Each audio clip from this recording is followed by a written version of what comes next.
दी, नूर अरशहों कुरशहों झटियै। तुद डिठै सच्चे पातशाह, मल जन्म जन्म दी कट्टियै। तुद डिठै सच्चे पातशाह, मल जन्म जन्म दी कट्टियै। वाहिगुरु साहिब जीओ, वडहंस महला चौथा। शंत इक ओंकार सत गुर प्रसाद। गुर जे वड दाता, मैं अवर ना कोई राम। हर दानो हर दान देवै, हर पुरख निरंजन सोई राम। गुर जे वड दाता, मैं अवर ना कोई राम। हर दानो हर दान देवै, हर पुरख निरंजन सोई राम। हर हर नाम जिनी आराध्या, तिनका दुख भरम भाओ भागा। सेवक भाए मिले वड भागी, जिन गुर चरनी मन लागा। कहो नानक हर आप मिलाए, मिल सतगुर पुरख सुख होई। गुर जे वड दाता, मैं अवर ना कोई। कहो नानक हर आप मिलाए, मिल सतगुर पुरख सुख होई। गुर जे वड दाता, मैं अवर ना कोई। वाहिगुरु जी का खालसा, वाहिगुरु जी की फतेह। सतगुरु पातशाह साहब जी दे पावन दरबार दीयां हाज़रियां भरदिया गुरु पातशाह साहब जी दे अपने ही निज पावन स्वरूप शब्द नाल चित ला के जद आप सावधान ते इकाग्र चीत होए जुड़ मिल बैठे हो, पातशाह गुरुदेव जी दियां बेअंत महरहमतां ते वडियाइयां जो सत संगत विच सदा वरतदियां ने, आप उन्हां दे सांझी ते धारणी होइओ। किरपालता करना, अपने निर्मल हिरदे चों अरदास करना जो गुरु पातशाह साहब जी रहमत करन। पावन शब्द दी विचार, बोलण दा ताण ਅਤੇ ਵਿਚਾਰ ਦਾ ਪ੍ਰਵਾਹ ਬਖਸ਼ਣ। ਇੱਕ ਵਾਰ ਆਸੀਸ ਦਿੰਦਿਆਂ ਅੰਮ੍ਰਿਤ ਦ੍ਰਿਸ਼ਟੀ ਪਾ ਕੇ ਜਪਣਾ ਜੀ ਸਤਨਾਮ ਸ਼੍ਰੀ ਵਾਹਿਗੁਰੂ। ਗਰੀਬ ਨਿਵਾਸ ਘਟ ਘਟ ਕੇ ਵਾਸੀ ਸ਼੍ਰੀ ਅਕਾਲ ਪੁਰਖ ਵਾਹਿਗੁਰੂ ਜੀ ਦਾ ਕੋਟਾਨ ਕੋਟ ਸ਼ੁਕਰਾਨਾ ਹੈ ਜੋ ਸੱਚੇ ਪਾਤਸ਼ਾਹ ਸਾਹਿਬ ਜੀ ਨੇ ਕਿਰਪਾ ਕੀਤੀ ਹੈ ਸੰਪੂਰਨ ਰਹਿਣ ਆਪਣੇ ਪਿਆਰ ਅਤੇ ਭਾਣੇ ਵਿੱਚ ਬਤੀਤ ਕਰਾਈ ਹੈ। ਅੰਮ੍ਰਿਤ ਵੇਲੇ ਦੀ ਜਾਗ ਬਖਸ਼ਿਸ਼ ਕੀਤੀ ਤੇ ਇਸ ਵਕਤ ਆਪਣੇ ਹੀ ਪਾਵਨ ਦਰਬਾਰ ਦੀਆਂ ਹਾਜ਼ਰੀਆਂ ਭਰਨ ਦਾ ਸੁਭਾਗ ਸਮਾਂ ਬਖਸ਼ਿਸ਼ ਕੀਤੇ। ਹਰ ਰੋਜ਼ ਦੀ ਤਰ੍ਹਾਂ ਅੱਜ ਵੀ ਸਾਹਿਬ ਦੀ ਬਖਸ਼ਿਸ਼ ਦਾ ਦਰ ਖੁੱਲ੍ਹਿਆ ਅਤੇ ਸਾਨੂੰ ਉਪਦੇਸ਼ ਪ੍ਰਾਪਤ ਹੋਇਆ, ਜਿਸ ਵਿੱਚ ਮਹਾਰਾਜ ਨੇ ਬਾਰੰਬਾਰ ਇੱਕੋ ਗੱਲ ਫਿਰ ਦੁਹਰਾ ਕੇ ਕਹੀਏ ਕਿ ਭਾਈ ਉਸ ਕਰਤਾ ਪੁਰਖ ਦੇ ਸਿਮਰਨ ਦੇ ਸਦਕੇ ਹੀ ਜੀਵਨ ਬਣਦਾ ਹੈ। ਰਸਨਾ ਗੁਣ ਗੋਪਾਲ ਨਿਤ ਗਾਇਣ, ਸ਼ਾਂਤ ਸਹਿਜ ਰਹਿਸ ਮਨ ਉਪਜਿਓ, ਸਗਲੇ ਦੁੱਖ ਪਲਾਇਣ। ਉਸ ਕਰਤੇ ਦੀ ਬਖਸ਼ਿਸ਼ ਦੇ ਸਦਕੇ ਹੀ ਇਹ ਦੁੱਖ ਮਿਟਦੇ ਨੇ। ਇਸ ਰਸਨਾ ਦੇ ਸਦਕੇ ਜੋ ਸਿਮਰਨ ਕਰਦੇ ਆ, ਅਤੇ ਜਿਹੜੇ ਜੀ ਸਿਮਰਨ 'ਚ ਜੁਟ ਜਾਂਦੇ ਨੇ ਉਹਨਾਂ ਨੂੰ ਹੀ ਸ਼ਾਂਤੀ ਮਿਲਦੀ ਹੈ, ਸੁਖ ਪ੍ਰਾਪਤ ਹੁੰਦੇ ਨੇ। ਉਹਨਾਂ ਦੇ ਜੀਵਨ ਦੇ ਵਿੱਚ ਫਿਰ ਰਹੱਸ ਪ੍ਰਗਟ ਹੋਣ ਲੱਗ ਪੈਂਦੇ ਨੇ। ਅਤੇ ਇਹੀ ਗੱਲ ਮਹਾਰਾਜ ਨੇ ਸਾਡੇ ਨਾਲ ਖੁੱਲ੍ਹ ਕੇ ਇਸ ਪਾਵਨ ਬਚਨ ਵਿੱਚ ਜੋ ਲੜੀਵਾਰ ਆਪਾਂ ਕਰ ਰਹੇ ਹਾਂ, ਇਸ ਵਿੱਚ ਸਾਂਝੇ ਕੀਤੇ ਨੇ ਕਿ ਰਸਨਾ ਦੇ ਸਦਕੇ ਜਿਉਂ-ਜਿਉਂ ਅਸੀਂ ਗੁਣ ਗਾਵਾਂਗੇ, ਜਪਾਂਗੇ, ਅਤੇ ਫਿਰ ਹੀ ਅਗਲੀਆਂ ਗੱਲਾਂ ਦਾ ਰਹੱਸ ਪਤਾ ਲੱਗੇਗਾ ਨਾ। ਅਤੇ ਰਹੱਸ ਦਾ ਮਤਲਬ ਹੁੰਦਾ ਭੇਤ, ਅੰਦਰਲੇ ਕੁਝ ਭੇਤ, ਜਿਹਨੂੰ ਆਪਾਂ ਕਦੇ ਕਦੇ ਪੰਜਾਬੀ 'ਚ ਗੁੱਝੇ ਭੇਤ ਕਹਿ ਦਿੰਦੇ ਹਾਂ। ਕੁਝ ਗੁੱਝੇ ਭੇਤ ਹੁੰਦੇ ਨੇ ਜਿਹੜੇ ਸਮਾਂ ਪਾ ਕੇ ਖੁੱਲ੍ਹਦੇ ਨੇ। ਗੱਲਾਂ ਬਾਤਾਂ ਦੇ ਨਾਲ ਉਹਨਾਂ ਦੇ ਬਾਰੇ ਨਹੀਂ ਜਾਣਿਆ ਜਾ ਸਕਦਾ, ਉਹ ਅਨੁਭਵ ਹੁੰਦਾ ਹੈ। ਅਤੇ ਜਿਉਂ-ਜਿਉਂ ਕੋਈ ਜੀਵ ਉਸ ਰਾਹ 'ਤੇ ਤੁਰਦਾ ਜਾਂਦਾ ਹੈ, ਉਸ ਨੂੰ ਉਹਨਾਂ ਰਾਹਾਂ ਦਾ ਅਨੁਭਵ ਹੁੰਦਾ ਜਾਂਦਾ ਹੈ। ਜਿਵੇਂ ਕੋਈ ਪਹਾੜਾਂ 'ਤੇ ਚੜ੍ਹੇਗਾ ਅਤੇ ਜਿਤਨੀ ਉਚਾਈ 'ਤੇ ਜਾਏਗਾ ਉਤਨੀ ਕਠਿਨਤਾ ਵੀ ਹੋਵੇਗੀ, ਉਹਨੂੰ ਸਾਹ ਵੀ ਲੈਣਾ ਔਖਾ ਹੋ ਸਕਦਾ ਹੈ। ਪਰ ਉਚਾਈਆਂ ਦਾ ਇੱਕ ਵੱਖਰਾ ਅਨੁਭਵ, ਇੱਕ ਵੱਖਰੀ ਤਜਰਬੇ ਪ੍ਰਾਪਤ ਹੋਣਗੇ ਨਾ। ਇਸੇ ਤਰ੍ਹਾਂ ਜਿਹੜਾ ਕਦੇ ਕਿਸੇ ਉਚਾਈ 'ਤੇ ਗਿਆ ਹੀ ਨਹੀਂ, ਉਹਨੂੰ ਉਹਨਾਂ ਉਚਾਈਆਂ ਦਾ ਅਨੁਭਵ ਦਾ ਵੀ ਨਹੀਂ ਪਤਾ, ਅਤੇ ਉਹਦੇ ਵਾਸਤੇ ਕੋਈ ਕਠਿਨਾਈ ਵੀ ਤਾਂ ਕੋਈ ਨਹੀਂ, ਉਹ ਰੜੇ ਮੈਦਾਨ ਤੁਰਿਆ ਫਿਰਦਾ ਹੋਏਗਾ। ਇਸ ਕਰਕੇ ਸਾਨੂੰ ਇਹ ਗੱਲ ਬਾਰ-ਬਾਰ ਸਮਝਣ ਦੀ ਜ਼ਰੂਰਤ ਹੈ ਕਿ ਅਸੀਂ ਜਦੋਂ ਕਿਸੇ ਰਾਹ 'ਤੇ ਤੁਰਦੇ ਹਾਂ, ਉਸੇ ਰਾਹ ਦੀਆਂ ਮੁਸ਼ਕਿਲਾਤਾਂ ਵੀ ਆਉਣਗੀਆਂ, ਉਸ ਰਾਹ ਦੇ ਤਜਰਬੇ ਵੀ ਮਿਲਣਗੇ, ਅਤੇ ਜੇ ਤੁਰੇ ਰਹੇ ਅਤੇ ਜਿੱਥੇ ਉਹ ਰਾਹ ਲੈ ਕੇ ਜਾਏਗਾ ਅਸੀਂ ਉੱਥੇ ਪਹੁੰਚ ਵੀ ਜਾਵਾਂਗੇ। ਇਸੇ ਕਰਕੇ ਸਾਡੇ ਵਡੇਰਿਆਂ ਨੇ ਗੁਰਮਤ ਨੂੰ ਪੰਥ ਕਿਹਾ। ਆਪਾਂ ਧਰਮ ਕਹਿ ਦਿੰਦੇ ਹਾਂ, ਪਰ ਸਾਡੇ ਭਾਈ ਗੁਰਦਾਸ ਸਾਹਿਬ ਜੀ ਕੀ ਕਹਿੰਦੇ ਨੇ, ਮਾਰਿਆ ਸਿੱਕਾ ਜਗਤ ਵਿੱਚ ਨਾਨਕ ਨਿਰਮਲ ਪੰਥ ਚਲਾਇਆ। ਖਾਲਸਾ ਪੰਥ ਹੈ, ਪਾਤਸ਼ਾਹ ਦਸ਼ਮੇਸ਼ ਨੇ ਪੰਥ ਚਲਾਇਆ, ਇੱਕ ਮਾਰਗ ਦਿੱਤਾ ਹੈ। ਇਸ ਮਾਰਗ 'ਤੇ ਤੁਰ ਕੇ, ਇਸ ਮਾਰਗ ਦੇ ਅਨੁਸਾਰ ਹੋ ਕੇ ਅਸੀਂ ਆਪਣੀ ਮੰਜ਼ਿਲ ਨੂੰ ਪ੍ਰਾਪਤ ਕਰ ਸਕਦੇ ਹਾਂ। ਜਿਹੜੇ ਜਿਹੜੇ ਜੀ ਇਸ ਮਾਰਗ 'ਤੇ ਤੁਰਦੇ ਨੇ ਉਹਨਾਂ ਦੇ ਫਿਰ ਤਜਰਬੇ ਅਲੱਗ-ਅਲੱਗ ਲੈਵਲਾਂ ਦੇ ਹੋਣਗੇ, ਕਿਉਂਕਿ ਸਤਿਗੁਰੂ ਪਾਤਸ਼ਾਹ ਸਾਹਿਬ ਜੀ ਨੇ ਮਾਰਗ ਬਣਾਇਆ ਹੈ। ਇਸ ਕਰਕੇ ਸਤਿਗੁਰੂ ਦੇ ਕੋਲ ਸਾਰੇ ਤਜਰਬੇ ਨੇ। ਜਿਸ ਤਰ੍ਹਾਂ ਜਿਵੇਂ ਕਿਸੇ ਨੇ ਰਾਹ ਬਣਾਇਆ ਹੋਵੇ, ਉਹਨੂੰ ਸਭ ਨੂੰ ਪਤਾ ਹੁੰਦਾ ਕਿ ਪਹਿਲੇ ਕਦਮ 'ਤੇ ਕੀ ਕੁਝ ਹੈ ਅਤੇ ਆਖਰੀ ਕਦਮ 'ਤੇ ਕੀ ਹੈ।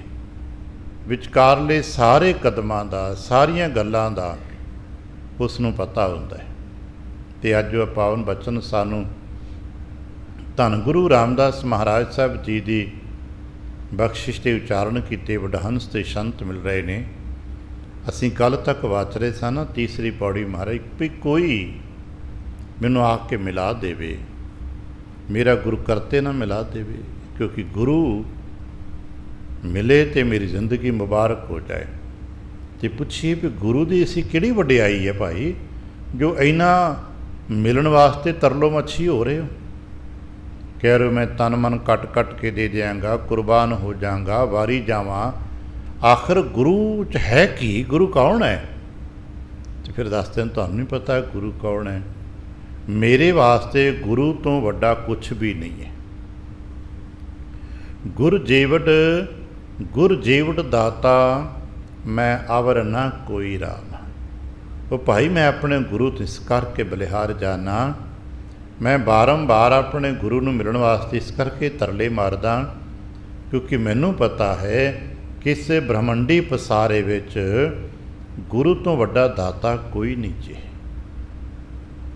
ਸਭ ਕੁਝ ਗੁਰੂ ਹੀ ਗੁਰੂ ਜੇ।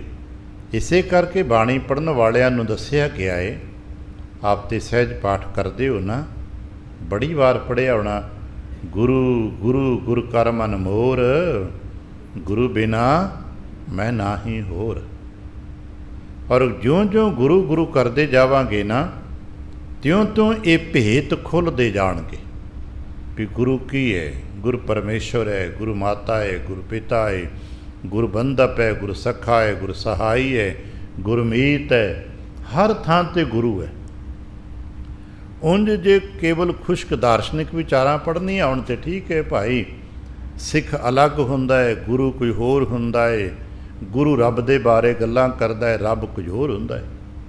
ਇਹ ਗਿਆਨ ਖੰਡ ਵਿੱਚ ਜੋ ਦਾਰਸ਼ਨਿਕ ਵਿਚਾਰਾਂ ਹੁੰਦੀਆਂ ਨੇ, ਉਹਨਾਂ ਦੇ ਜਿਹਨੂੰ ਅਸੀਂ ਗਿਆਨ ਖੰਡ ਕਹਿੰਦੇ ਹਾਂ, ਉਹਦੇ ਪਹਿਲੇ ਪੜਾਵ 'ਤੇ ਇੰਝ ਹੀ ਲੱਗਦਾ ਹੈ ਵੀ ਸਿੱਖ ਹੋਰ ਹੈ, ਗੁਰੂ ਹੋਰ ਹੈ, ਰੱਬ ਹੋਰ ਹੈ, ਅਤੇ ਬਾਕੀ ਬਹੁਤ ਕੁਝ ਅਲੱਗ-ਅਲੱਗ ਨੇ, ਟੁਕੜੇ ਟੁਕੜੇ ਖੰਡਿਤ ਹੋਇਆ ਪਿਆ ਸਾਰੀ ਦੁਨੀਆ, ਸਮਾਜ ਖੰਡ ਖੰਡ ਹੋਏ ਪਈ ਹੈ। ਪਰ ਜਦੋਂ ਕੋਈ ਸਿੱਖਿਆ ਨੂੰ ਗ੍ਰਹਿਣ ਕਰਨ ਲੱਗ ਪੈਂਦਾ ਹੈ, ਅਤੇ ਸਾਡੇ ਗੁਰੂ ਨਾਨਕ ਪਾਤਸ਼ਾਹ ਸਾਹਿਬ ਦੀ ਸਿੱਖਿਆ ਦੀ ਗ੍ਰਹਿਣ ਕਰਨ ਦਾ ਸਭ ਤੋਂ ਜੋ ਪਹਿਲਾ ਸਰੂਪ ਹੈ ਉਹ ਜਪ ਹੈ। ਭਾਈ ਜਪ ਹੈ, ਜਪ ਕੀਤਿਆਂ ਹੀ ਅਗਲਾ ਪੜਾਵ, ਅਗਲੀ ਗੱਲ ਤੁਰਨੀ। ਇਸੇ ਕਰਕੇ ਅੱਜ ਤੱਕ ਜਿਤਨੇ ਵੱਡ ਵਡੇਰੇ ਸਾਡੇ ਹੋਏ ਨੇ, ਉਹਨਾਂ ਪੜ੍ਹਿਆ, ਅਸੀਂ ਪੜ੍ਹਦੇ ਨਾ ਇੱਕ ਓੰਕਾਰ ਤੋਂ ਗੁਰਪ੍ਰਸਾਦ, ਅਤੇ ਠਹਿਰਾਵ ਕਿੱਥੇ ਹੁੰਦਾ ਹੈ? ਜਪ। ਗੁਰੂ ਨਾਨਕ ਦੀ ਸਿੱਖਿਆ ਦਾ ਪਹਿਲਾ ਜੋ ਅਸੂਲ ਪ੍ਰਾਪਤੀ ਦਾ ਹੈ ਉਹ ਜਪ ਹੈ। ਬਿਨਾਂ ਜਪ ਤੋਂ ਕੋਈ ਵੀ ਸਿੱਖਿਆ ਗ੍ਰਹਿਣ ਨਹੀਂ ਹੋ ਸਕਦੀ, ਕਿਉਂਕਿ ਜਪ ਦੇ ਵਿੱਚ ਇੱਕ ਬਹੁਤ ਗਹਿਰੀ ਕਲਾ ਹੁੰਦੀ ਹੈ। ਔਰ ਸਾਰੇ ਅਭਿਆਸੀ ਸਿਆਣੇ ਮੰਨਦੇ ਨੇ, ਜਿਤਨੇ ਐਜੂਕੇਸ਼ਨ ਸੈਕਟਰ 'ਚ ਕੰਮ ਕਰਨ ਵਾਲੇ ਵਿਦਵਾਨ ਪੁਰਖ ਹੋਏ ਨੇ, ਸਾਰੇ ਮੰਨਦੇ ਨੇ ਕਿ ਜਪ ਦਾ ਮਤਲਬ ਦੁਹਰਾਓ ਹੁੰਦਾ ਹੈ। ਬਾਰ-ਬਾਰ ਇੱਕ ਹੀ ਸ਼ਬਦ ਨੂੰ, ਇੱਕ ਹੀ ਮੰਤਰ ਨੂੰ, ਇੱਕ ਹੀ ਵਿਚਾਰ ਨੂੰ ਦੁਹਰਾਉਣਾ ਜਪ ਕਹਿਲਵਾਉਂਦਾ ਹੈ। ਔਰ ਸਾਰੇ ਮੰਨਦੇ ਨੇ ਕਿ ਉਸ ਦੁਹਰਾਓ ਦੇ ਵਿੱਚ ਹੀ ਇੱਕ ਰਹੱਸਮ ਹੁੰਦਾ, ਇੱਕ ਭੇਤ, ਇੱਕ ਕਲਾ ਹੈ। ਉਹਦੇ ਨਾਲ ਸਾਡੇ ਅੰਦਰ ਇੱਕ ਊਰਜਾ ਪੈਦਾ ਹੁੰਦੀ, ਇੱਕ ਤਾਕਤ ਪੈਦਾ ਹੁੰਦੀ ਹੈ। ਤੋ ਜਪ ਦੇ ਸਦਕੇ ਜੋ ਤਾਕਤ ਪੈਦਾ ਹੁੰਦੀ ਹੈ, ਉਹ ਤਾਕਤ ਜਿਹੜੀ, ਉਹ ਬਲ ਜਿਹੜਾ ਸਾਨੂੰ ਸਮਝਣ ਦੀ, ਸੋਚਣ ਦੀ ਸ਼ਕਤੀ ਦਿੰਦਾ ਹੈ। ਉਸ ਬਲ ਦੇ ਸਦਕੇ ਹੀ ਅਸੀਂ ਕਿਸੇ ਨੂੰ, ਵਸਤੂ ਨੂੰ, ਕਿਸੇ ਤੱਤ ਨੂੰ, ਕਿਸੇ ਵਿਚਾਰ ਨੂੰ ਗ੍ਰਹਿਣ ਕਰ ਸਕਦੇ ਹਾਂ, ਅਤੇ ਜੋ ਪਹਿਲਾਂ ਤੋਂ ਅਸਾਂ ਗ੍ਰਹਿਣ ਕੀਤਾ ਹੋਇਆ ਉਸ ਨੂੰ ਤਿਆਗ ਸਕਦੇ ਹਾਂ। ਬਲ ਹੋਏਗਾ ਅਤੇ ਵਸਤੂ ਨੂੰ ਵੀ, ਕਿਸੇ ਵਿਚਾਰ ਨੂੰ ਗ੍ਰਹਿਣ ਕਰ ਪਾਵਾਂਗੇ। ਬਲ ਹੋਏਗਾ ਅਤੇ ਗ੍ਰਹਿਣ ਕੀਤੇ ਨੂੰ ਤਿਆਗ ਪਾਵਾਂਗੇ। ਬਲਹੀਨ ਨਾ ਗ੍ਰਹਿਣ ਕਰ ਪਾਉਂਦਾ ਹੈ ਅਤੇ ਨਾ ਤਿਆਗ ਕਰ ਪਾਉਂਦਾ ਹੈ। ਬਲਹੀਨ ਵਿਅਕਤੀ ਕਲਪ ਸਕਦਾ ਹੈ ਅਤੇ ਤੜਪ ਸਕਦਾ ਹੈ, ਉਹ ਨਾ ਕਿਸੇ ਨੂੰ ਛੱਡ ਸਕਦਾ ਜੇ ਅਤੇ ਨਾ ਕਿਸੇ ਨੂੰ ਪਾ ਸਕਦਾ ਹੈ। ਇਸੇ ਕਰਕੇ ਜਿਨ੍ਹਾਂ ਨੇ ਵੀ ਕੁਝ ਪ੍ਰਾਪਤ ਕੀਤਾ ਹੈ, ਕੁਝ ਛੱਡਿਆ, ਸਭ ਬਲਵਾਨ ਰਹੇ ਨੇ। ਔਰ ਇਹੀ ਬਲ ਜਿਹੜਾ ਮਿਲਦਾ ਹੈ, ਇਹ ਜਪ ਦੇ ਸਦਕੇ ਮਿਲਦਾ ਹੈ। ਔਰ ਜਪ ਦੇ ਸਦਕੇ ਕੋਈ ਪਦਾਰਥ ਨਹੀਂ ਮਿਲ ਜਾਂਦਾ ਸਿੱਧਾ ਵੀ ਹਾਂ ਤੈਨੂੰ ਕੋਈ ਜਾਦੂ ਦੀ ਛੜੀ ਮਿਲ ਗਈ, ਜੋ ਛੂਹੋਗੇ ਤੇ ਆਹ ਮਿਲ ਜਾਏਗਾ, ਆਹ ਮਿਲ ਜਾਏਗਾ। ਇਹ ਜਪ ਦੇ ਵਿੱਚ ਜੋ ਬਲ ਹੈ, ਇਸੇ ਬਲ ਦਾ ਖੁਲਾਸਾ ਅਸੀਂ ਪਿਛਲੇ ਦਿਨਾਂ 'ਚ ਵਾਚਿਆ, ਵਿਚਾਰੇ ਵੀ ਸੀ, ਬਲ ਛੁਟਕਿਓ ਬੰਧਨ ਪਰੇ। ਹੋਰ ਕੀ ਸਾਡੇ ਤੋਂ ਰੋਟੀ ਖਾਣ ਦਾ ਬਲ ਛੁੱਟ ਗਿਆ? ਨਹੀਂ, ਸਰੀਰ ਦਾ ਬਲ ਤੇ ਲੋਕਾਂ 'ਚ ਬੜਾ ਰਿਹਾ। ਜਦੋਂ ਜਿਸ ਵਕਤ ਦੀ ਗੁਰੂ ਨਾਨਕ ਪਾਤਸ਼ਾਹ ਸਾਹਿਬ ਦੀ ਗੱਲਾਂ ਕਰ ਰਹੇ ਨੇ, ਸਰੀਰਕ ਬਲ ਤੇ ਲੋਕਾਂ 'ਚ ਬਹੁਤ ਹੋਏਗਾ, ਗਿਣਤੀਆਂ ਦਾ ਬਲ ਵੀ ਹੋਏਗਾ, ਰਾਜਨੀਤਿਕ ਬਲ ਵੀ ਹੋਣਗੇ, ਪਰ ਕਿਹੜਾ ਬਲ ਛੁੱਟ ਗਿਆ ਸੀ? ਜਪ ਦਾ ਬਲ, ਸਿਮਰਨ ਦਾ ਬਲ। ਕਰਮ ਕਾਂਡਾਂ ਦੀ ਦੁਨੀਆ ਦਾ ਸਾਡੇ 'ਤੇ ਇਹੋ ਜਿਹਾ ਮੱਕੜ ਜਾਲ ਪਿਆ ਕਿ ਜਿਸ ਕਰਕੇ ਲੋਕਾਂ ਤੋਂ ਭਜਨ ਸਿਮਰਨ ਛੁੱਟ ਗਿਆ। ਸਦੀਆਂ ਪਹਿਲਾਂ ਦੇ ਜਿਹਨੂੰ ਲੋਕ ਇਤਿਹਾਸ ਕਹਿੰਦੇ ਨੇ, ਸ਼ਾਇਦ ਆਪ ਨੂੰ ਪਤਾ ਹੋਵੇ, 3-4 ਸ਼ਬਦ ਨੇ ਸਾਡੇ ਵਡੇਰਿਆਂ ਨੇ ਬਣਾਏ।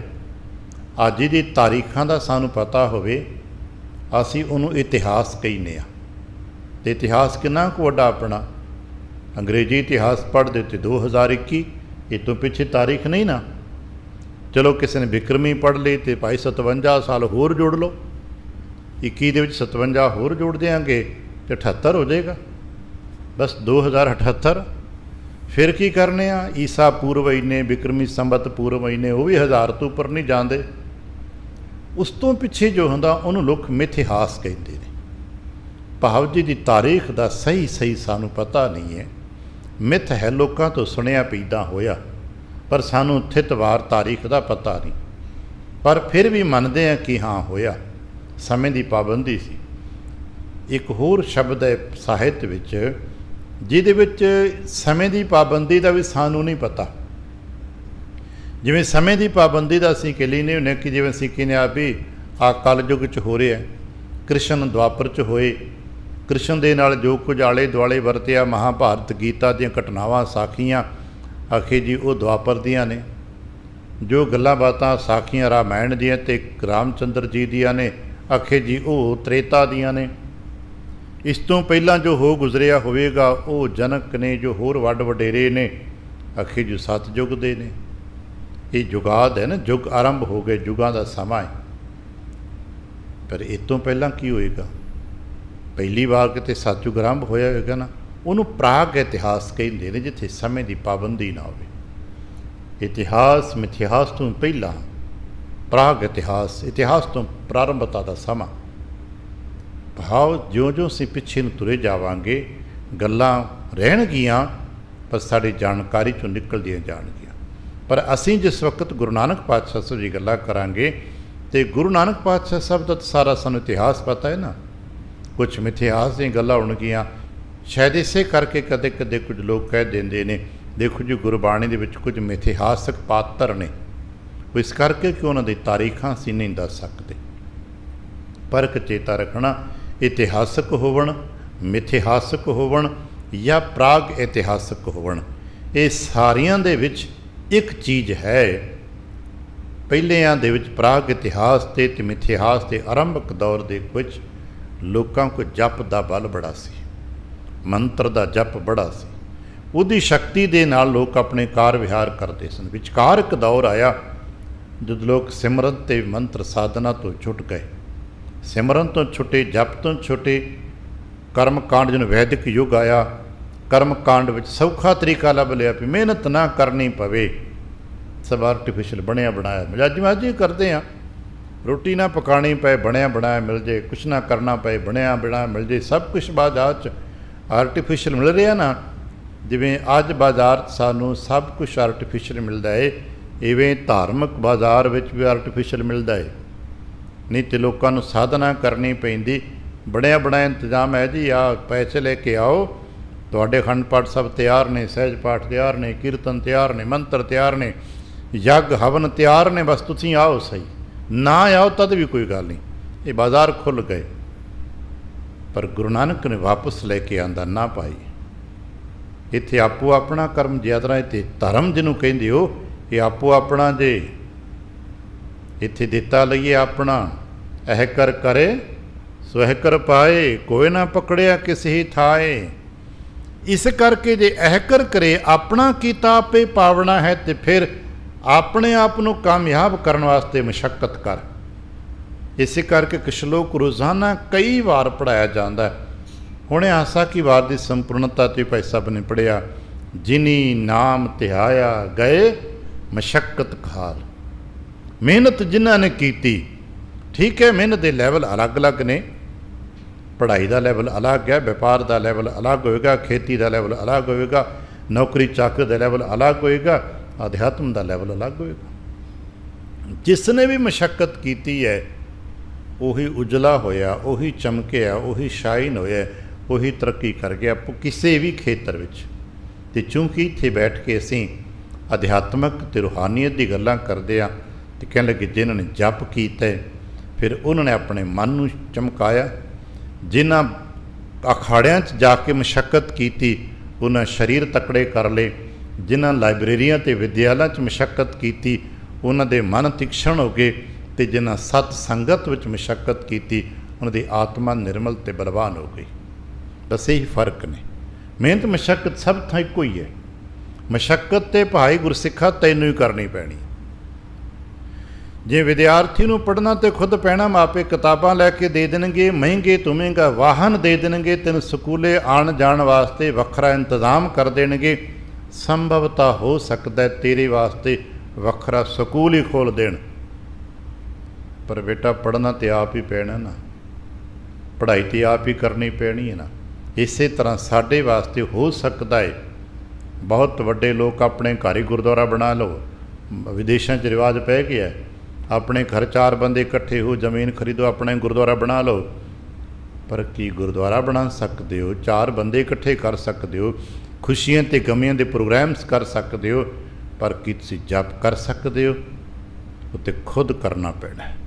ਵਾਹਿਗੁਰੂ ਵਾਹਿਗੁਰੂ ਸਿਮਰਨ ਜਪ ਭਜਨ, ਜੋ ਜਿਹਦੇ ਨਾਲ ਮਨ ਨਿਰਮਲ ਹੋਣਾ ਹੈ, ਜਿਹਦੇ ਨਾਲ ਆਤਮ ਬਲਵਾਨ ਹੋਣਾ ਹੈ, ਉਹ ਤਾਂ ਖੁਦ ਕਰਨਾ ਪੈਣਾ। ਇਸ ਕਰਕੇ ਜਿਉਂ-ਜਿਉਂ ਇਸ ਪਾਸੇ ਅਸੀਂ ਤੁਰਦੇ ਹਾਂ ਫਿਰ ਭੇਤ ਖੁੱਲ੍ਹਦੇ ਨੇ। ਜਿਉਂ-ਜਿਉਂ ਜਪ ਕਰਦੇ ਜਾਵਾਂਗੇ, ਅਤੇ ਜਪ ਦੀ ਵਿਆਖਿਆ ਬਹੁਤ ਵਿਸ਼ਾਲ ਹੈ। 2-4 10 ਵਾਰ ਵਾਹਿਗੁਰੂ ਵਾਹਿਗੁਰੂ ਕਹਿ ਦੇਣਾ ਹੀ ਜਪ ਨਹੀਂ ਜੇ। ਗੁਰੂ ਨਾਨਕ ਦਰਸ਼ਨ ਦੇ ਵਿੱਚ ਬੋਲਣਾ ਵੀ ਜਪ ਹੈ, ਸੁਣਨਾ ਵੀ ਜਪ ਹੈ, ਇਕਾਗਰਤਾ ਦੇ ਨਾਲ ਉਸਦਾ ਧਿਆਨ ਧਰਨਾ ਵੀ ਜਪ ਹੈ। ਸਭ ਜਪ ਦੀ ਕੈਟਾਗਰੀ 'ਚ ਆਉਂਦਾ। ਅਸੀਂ ਇੱਥੇ ਬੈਠੇ ਜਪ ਦੇ ਦਾਇਰੇ ਵਿੱਚ ਹਾਂ, ਬੋਲ ਵੀ ਰਹੇ ਹਾਂ, ਸੁਣ ਵੀ ਰਹੇ ਹਾਂ, ਪੜ੍ਹ ਵੀ ਰਹੇ ਹਾਂ, ਗਾ ਵੀ ਰਹੇ ਹਾਂ, ਸਭ ਜਪ ਦੇ ਦਾਇਰੇ 'ਚ। ਕੀ ਕਰਦੇ ਹੋ? ਇੱਥੇ ਜਪ ਜਾਪ ਅਸੀਂ ਕਰ ਰਹੇ ਹਾਂ। ਅਤੇ ਮਹਾਰਾਜ ਕਹਿਣ ਲੱਗੇ ਜਿਉਂ-ਜਿਉਂ ਇਸ ਪਾਸੇ ਤੁਰੇ ਅਤੇ ਮੈਨੂੰ ਪਤਾ ਲੱਗਾ ਗੁਰੂ ਵਰਗਾ ਤੇ ਦਾਤਾ ਹੀ ਕੋਈ ਨਹੀਂ, ਗੁਰੂ ਵਰਗਾ ਤੇ ਹੈ ਹੀ ਕੋਈ ਨਹੀਂ। ਗੁਰ ਜੀਵੜ ਦਾਤਾ ਅਵਰ ਨਾ ਕੋਈ ਰਾਮ, ਗੁਰੂ ਵਰਗਾ ਤੇ ਹੈ ਹੀ ਕੋਈ ਨਹੀਂ, ਹੈ ਹੀ ਗੁਰੂ। ਹੌਲੀ ਹੌਲੀ ਮੈਨੂੰ ਪਤਾ ਲੱਗੇਗਾ ਗੁਰ ਪਰਮੇਸ਼ਰ ਇੱਕੋ ਹੀ ਹੈ, ਗੁਰ ਪਰਮੇਸ਼ਰ ਇੱਕੋ ਹੀ ਹੈ, ਭੇਤ ਹੀ ਕੋਈ ਨਹੀਂ ਹੈ। ਲੇਕਿਨ ਗਿਆਨ ਦੇ ਪਹਿਲੇ ਪੜਾਵ 'ਤੇ ਪਤਾ ਲੱਗੇਗਾ ਵੀ ਨਹੀਂ, ਗੁਰੂ ਹੋਰ ਹੈ, ਪਰਮੇਸ਼ਰ ਹੋਰ ਹੈ, ਸਿੱਖ ਹੋਰ ਹੈ, ਸਭ ਕੁਝ ਅਲੱਗ-ਅਲੱਗ ਹੈ। ਪਰ ਜਿਉਂ-ਜਿਉਂ ਇਸ ਜਪ ਦੇ ਰਾਹ 'ਤੇ ਤੁਰਾਂਗੇ ਤੇ ਪਤਾ ਲੱਗੇਗਾ ਨਹੀਂ ਕੋਈ ਭੇਤ ਹੈ, ਸਭ ਕੁਝ ਇੱਕੋ ਹੀ ਕਲਾ ਸਾਰੇ ਥਾਵਾਂ 'ਤੇ ਵਰਤ ਰਹੀ ਹੈ। ਭਾਈ ਗੁਰਦਾਸ ਸਾਹਿਬ ਜੀ ਨੇ ਇੱਕ ਬੜਾ ਸੋਹਣਾ ਉਦਾਹਰਨ ਵਰਤੇ ਹੈ। ਕਹਿ ਲੱਗੇ ਤੁਸੀਂ ਕਿਸੇ ਰੁੱਖ ਨੂੰ ਵੇਖਦੇ ਹੋ? ਅਸੀਂ ਕਹਾਂਗੇ ਹਾਂ ਬਾਬਾ ਰੁੱਖ ਤੇ ਦੇਖਿਆ। ਕਹਿਣ ਲੱਗੇ ਇੱਕ ਰੁੱਖ ਵੱਖਰਾ ਹੈ ਨਾ, ਇਹਦਾ ਫੁੱਲ ਦੇਖਿਆ ਜੇ? ਅਸੀਂ ਕਹਾਂਗੇ ਹਾਂਜੀ ਫੁੱਲ ਤੇ ਬੜਾ ਵਧੀਆ। ਰੁੱਖ ਤੇ ਫੁੱਲ ਅਲੱਗ-ਅਲੱਗ ਹੋ ਗਏ ਨਾ? ਕਹਿਣ ਲੱਗੇ ਇੱਕੋ ਹੀ ਚੀਜ਼ ਨੇ, ਇੱਕ ਨਾਮ ਰੁੱਖ ਫੁੱਲ, ਰੁੱਖ ਤੇ ਫੁੱਲ ਇੱਕੋ ਹੀ ਹੈ, ਪਰ ਹੈ ਵੇਖਣ ਨੂੰ ਅਲੱਗ-ਅਲੱਗ। ਜਿਹਨੂੰ ਆਪਾਂ ਸ਼ਾਇਦ 1-2 ਵਾਰ ਐਗਜ਼ਾਮਪਲ ਇਸੇ ਨਾਲ ਆਧਾਰਿਤ ਦਾਰਸ਼ਨਿਕ ਐਗਜ਼ਾਮਪਲ ਵਰਤੇ ਸੁਣਿਆ ਹੋਏਗਾ ਕਿ ਕਿਸੇ ਬੱਚੇ ਨੇ ਕਿਸੇ ਕਿਤਾਬ 'ਚੋਂ ਪੜ੍ਹਿਆ ਅੰਬ ਖਾਧਾ ਜਾਂਦਾ ਹੈ। ਉਹਨੇ ਮਾਂ ਨੂੰ ਪੁੱਛੇ ਮਾਂ ਅੰਬ ਖਾਣਾ ਹੈ? ਮਾਂ ਬਾਜ਼ਾਰ 'ਚੋਂ ਗਈ, ਅੰਬ ਲੈ ਕੇ ਆਈ, ਕੱਟ-ਕੁੱਟ ਕੇ ਵਧੀਆ ਸਾਫ਼ ਸੁਥਰਾ ਕਰਕੇ ਉਸ ਨੂੰ ਪਲੇਟ 'ਚ ਪਾ ਕੇ ਦੇ ਦਿੱਤਾ। ਉਹਨੇ ਬੜੇ ਸਵਾਦ ਨਾਲ ਅੰਬ ਖਾ ਲਿਆ, ਚੰਗਾ ਲੱਗਾ। ਕੁਝ ਦਿਨਾਂ ਬਾਅਦ ਮਾਂ ਨਾਲ ਬਾਜ਼ਾਰ ਵਿੱਚ ਗਿਆ, ਉੱਥੇ ਬਾਜ਼ਾਰ 'ਚ ਅੰਬ ਵਿਕਦੇ ਪਏ ਸੀ। ਉੱਥੇ ਭਾਈ ਵੇਚਣ ਵਾਲਾ ਉੱਚੀ ਹੋ ਕੇ ਦੇ ਰਿਹਾ, ਅੰਬ ਲੈ ਜਾਓ, ਅੰਬ ਲੈ ਜਾਓ, ਇੰਨੇ ਪਾ ਦੇ, ਇੰਨੇ ਅੰਬ। ਇਹ ਦੇਖਦਾ ਹੈ ਜੋ ਮੈਨੂੰ ਅੰਬ ਮਿਲਿਆ ਸੀ ਤੇ ਪਲੇਟ 'ਚ ਪਿਆ ਸਾਫ਼ ਸੁਥਰਾ, ਨਿੱਕੇ ਪੀਸ ਕੱਟੇ ਹੋਏ ਸੀ, ਪਰ ਇਹਨੇ ਤੇ ਟੋਕਰੀ 'ਚ ਪਾ ਕੇ ਰੱਖੇ ਹੋਏ ਨੇ, ਅਲੱਗ-ਅਲੱਗ ਸਾਈਜ਼ ਦੇ, ਅਲੱਗ-ਅਲੱਗ ਰੰਗ ਵੀ ਉਹਨਾਂ ਦੇ ਅਲੱਗ-ਅਲੱਗ ਨੇ। ਮਾਂ ਨੂੰ ਪੁੱਛੇ ਕੀ ਇਹ? ਕਹਿੰਦੇ ਸਾਰੇ ਅੰਬ ਨੇ। ਆਖੇ ਜੇ ਨਸਲਾਂ ਨੇ ਅਲੱਗ-ਅਲੱਗ ਬਣਤਾ ਰਹੇ। ਠੀਕ ਹੈ, ਸਮਝ ਆ ਗਈ। ਕੁਝ ਦਿਨਾਂ ਬਾਅਦ ਕਿਸੇ ਬਾਗ ਵਿੱਚ ਚਲਾ ਗਿਆ, ਧੁੱਪ ਲੱਗੀ।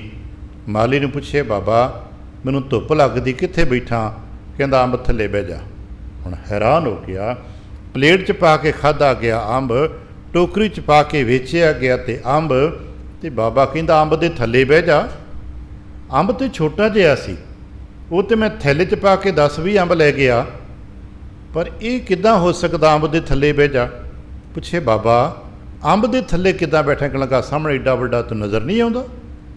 ਦੇਖਿਓ ਤੇ ਬੜਾ ਵੱਡਾ ਵਿਸ਼ਾਲ ਰੁੱਖ ਹੈ, ਇੱਕ ਵਿਸ਼ਾਲ ਰੁੱਖ। ਕਹਿਣ ਲੱਗਾ ਬਾਬਾ ਇਹ ਤੇ ਬੜਾ ਵੱਡਾ ਰੁੱਖ ਹੈ। ਕਹਿਣ ਲੱਗਾ ਬੇਟਾ ਅੰਬ ਹੈ। ਹੁਣ ਉਹ ਕਹਿੰਦਾ ਇਹ ਰੁੱਖ ਹੈ, ਮਾਲੀ ਬਾਬਾ ਕਹਿੰਦਾ ਇਹ ਅੰਬ ਹੈ। ਫਿਰ ਪੁੱਛੇ ਬਾਬਾ ਇਹ ਅੰਬ ਤੇ ਰੁੱਖ ਦਾ ਫਰਕ ਕੀ ਹੈ? ਕਹਿਣ ਲੱਗਾ ਬੇਟਾ ਹੈ ਤੇ ਰੁੱਖ ਹੀ, ਪਰ ਇਹ ਅੰਬ ਦਾ ਰੁੱਖ ਹੀ। ਅੱਛਾ, ਜਾ ਬੈਠਾ ਕੋਲ। ਹੁਣ ਦਿਮਾਗ ਚੱਲਣ ਲੱਗ ਪਿਆ, ਪਲੇਟ 'ਚ ਪਿਆ ਅੰਬ, ਟੋਕਰੀ ਵਾਲਾ ਅੰਬ, ਐਡਾ ਵੱਡਾ ਅੰਬ।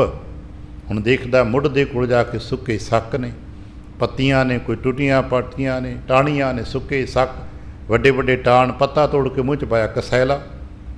ਹੈਰਾਨ ਹੋ ਕੇ ਕਹਿਣ ਲੱਗਾ ਬਾਬਾ ਮੇਰੀ ਤੇ ਮੱਤ ਭ੍ਰਮਿਤ ਹੋ ਗਈ, ਜੋ ਖਾਧਾ ਸੀ ਉਹ ਅੰਬ, ਜੋ ਵਿਕਦਾ ਦੇਖਿਆ ਸੀ ਉਹ ਅੰਬ, ਜਿਹਦੇ ਥੱਲੇ ਬੈਠਾ ਉਹ ਅੰਬ, ਆ ਸਭ ਕੁਝ ਅੰਬ ਹੀ ਹੈ। ਬਾਬਾ ਕਹਿਣ ਲੱਗਾ ਬੇਟਾ ਅੰਬ ਹੀ ਹੈ।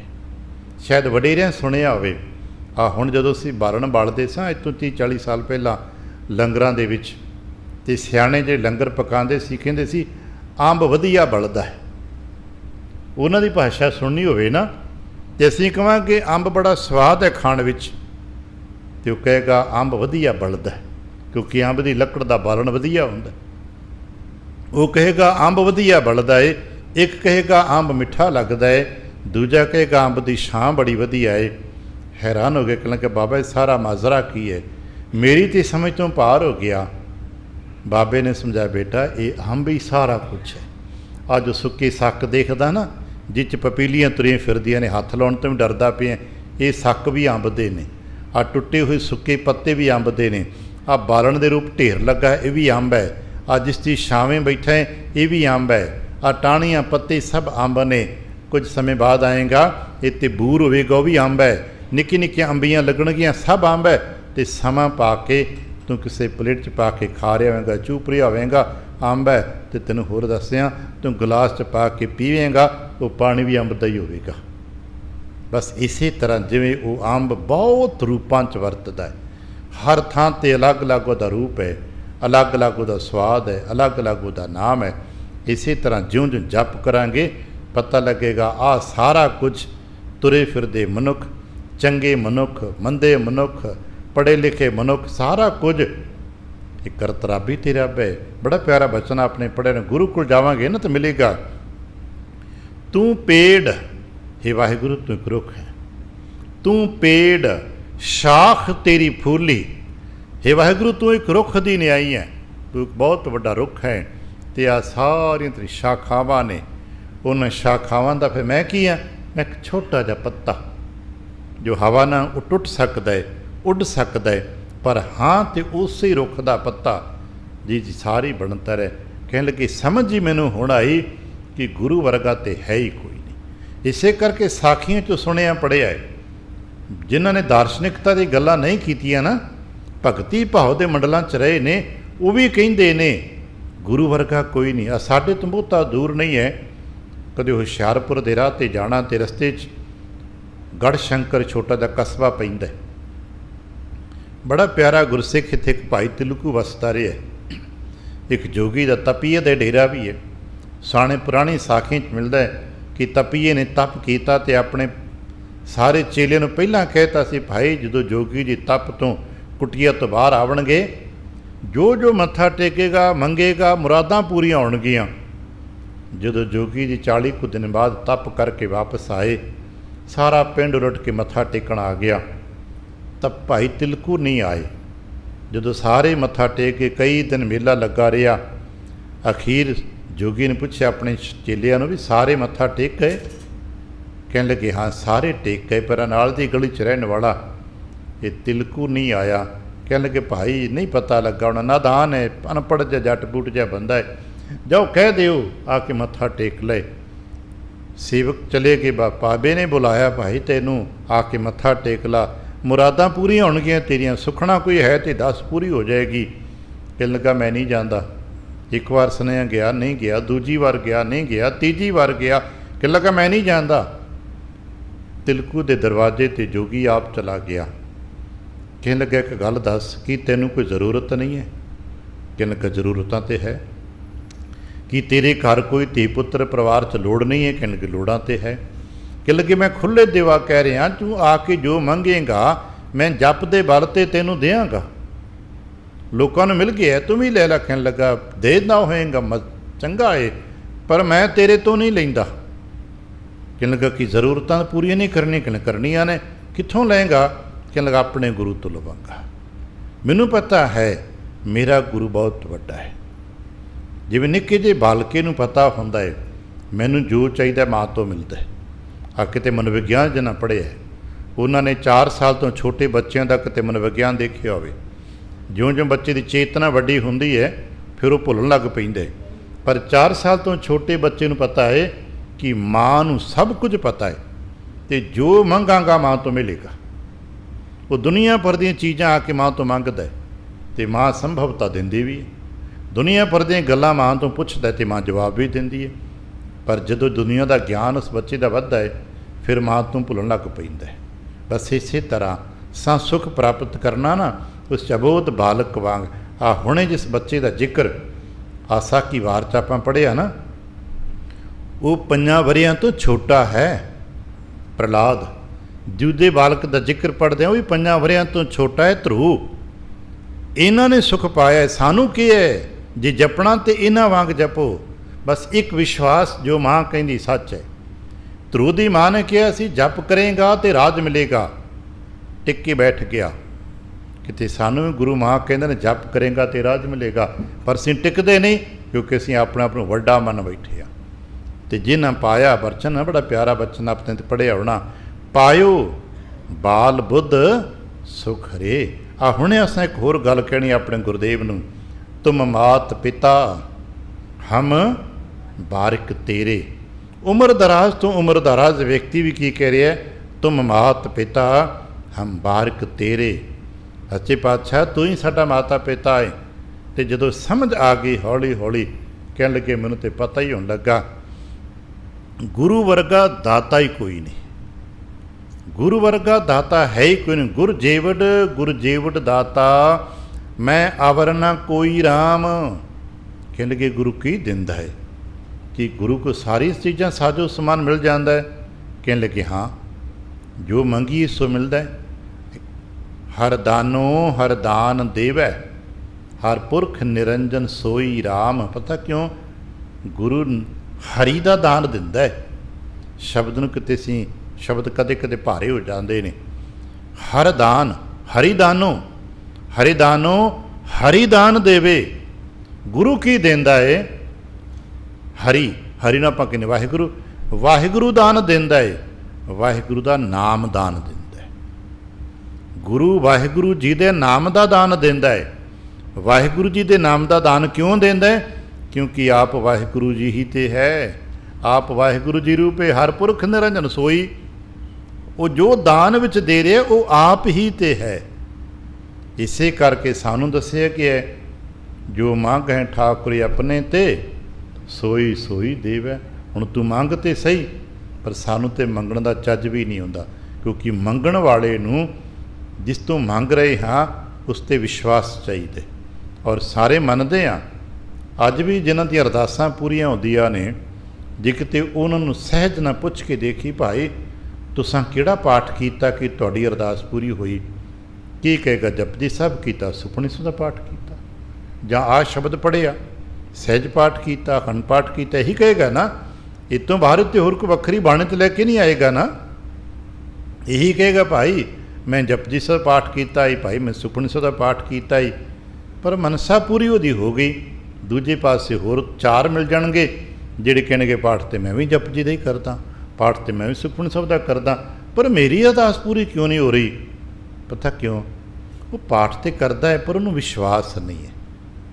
ਪਾਠ ਤੇ ਕਰਦਾ ਹੈ, ਸਾਡੇ 'ਚ ਬਹੁਤ ਗਿਣਤੀ ਹੈ ਜੋ ਪਾਠ ਤੇ ਕਰਦੀ ਹੈ, ਪਰ ਆਪਣੇ ਗੁਰੂ 'ਤੇ ਭਰੋਸਾ ਨਹੀਂ ਹੈ।